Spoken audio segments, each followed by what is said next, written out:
So ఇప్పుడు మన అశ్విని దత్ సార్ని మాట్లాడాల్సిందిగా కోరుకుంటున్నాను సినిమా గురించి.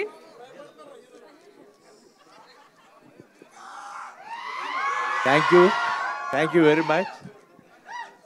I am sincerely thankful to Dulkar Garu, Suman, my heroine Sonali, Ronald Thakur and Rashmika.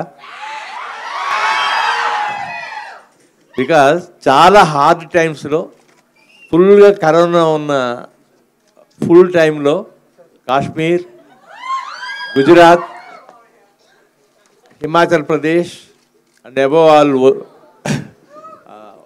Russia, ఈ 4 ప్లేసుల్లోనూ ఫుల్గా కరోనా ఉన్నప్పుడు వాళ్ళు సాహసించి షూటింగ్ చేశారు. So I'm very very thankful to all of you. మీరు ఈ సినిమా చూసి డెఫినెట్గా బాగా ఎంజాయ్ చేసి సూపర్ సక్సెస్ ఇస్తారని నాకు నమ్మకం ఉంది. Thank you very much. Thank you so much.